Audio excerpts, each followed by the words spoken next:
ঢুকানোর পরে একটু ব্যথা পেলাম, কিন্তু খুব ভালো লাগছে। ভিতরে যাওয়ার পরে কি ঠান্ডা শীতল হয়ে আসছে আমার ভিতরটা, সারা শরীরে কাঁটা দিয়ে উঠছে। তখন আমার অজান্তে একটা ভালো লাগা কাজ করে। তারপর আমি আস্তে আস্তে দিতে থাকি এবং অবশেষে জুড়ে জুড়ে দিই। যতই জুড়ে দিচ্ছি ততই যেন আরাম লাগছে। আমি গ্রামে থাকি, গ্রামের একটা ছোট্ট গ্রামের একটা মেয়ে। আমার বাবা মা খুবই গরিব, ছোট ভাই বোন দুটো আছে। তো আমি ক্লাস 5 পর্যন্ত পড়ালেখা করেছি, তারপরে আর সামর্থ্য পাইনি পড়ার। কিভাবে পড়বো? আমার বাবা মা তো সংসারই চালাতে পারে না, অনেক কষ্ট হয় তাদের চালাতে গিয়ে। তো আমি যখন একটু বুঝদার হই তখন দেখি আমার বাবা কৃষি কাজ করে, মানুষের বাড়িতে কাজ করে, আমার মাও মানুষের বাড়িতে কাজ করে, এভাবে আমাদের সংসার চলে। যখন আমি প্রায় 18 বছর কিংবা 17 বছর বয়সে মানুষ হই, তখন আমি অনেকটাই বুঝি, পুরোপুরি বুঝি।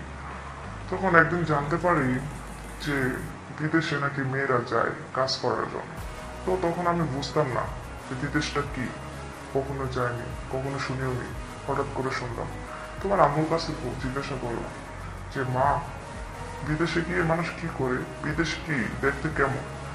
সে বলল, বিদেশে মা অনেক কষ্টের একটা দুনিয়া, ওখানে গেলে অনেক কষ্ট হয়, মানুষ ওখানে গিয়ে কাজ করে। তো আমি বললাম মা, আমিও বিদেশে যাব। তখন আমার মা বলল যে না মা, বিদেশ গেলে অনেক টাকা পয়সার দরকার, আমরা এত টাকা কোথায় পাবো বলো? তোমার বাবা যে কাজ করে সেই টাকা দিয়ে তো আমাদের সংসারই চলে না ঠিক মতো, তোমরা বিদেশ কিভাবে যাবে? তো আমি আর কিছু বললাম না। এভাবেই মাস কয়েক কেটে যায়। হঠাৎ একদিন শুনতে পাই বিদেশে মানুষ যাচ্ছে ফ্রি, বেশি টাকা লাগে না, অল্প টাকা হলেই হয়। তো যে বিদেশে লোক পাঠায় আমি তার সাথে দেখা করি, তাকে বলি যে আমি খুব গরিব মানুষ, আমাকে প্লিজ একটু বিদেশে পাঠানোর ব্যবস্থা করে দেন।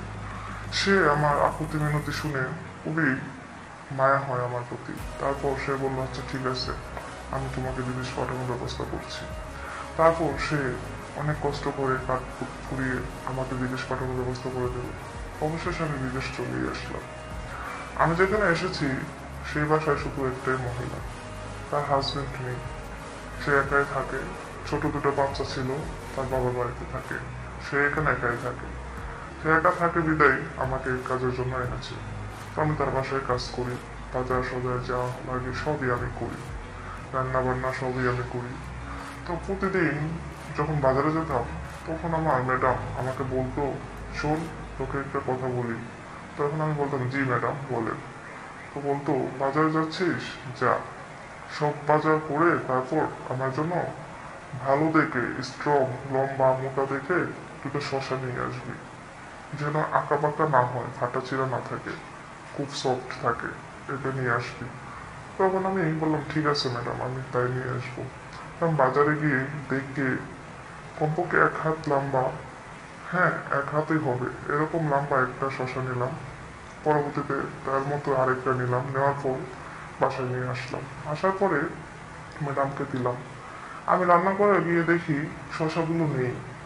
না, ম্যাডাম তো রান্না করেনি।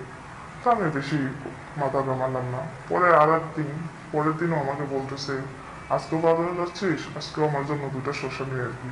ঠিক কালকে যে দুটো আনছিলি ঠিক ওটির মতোই, ওটি খুব ভালো ছিল। তো আমি বললাম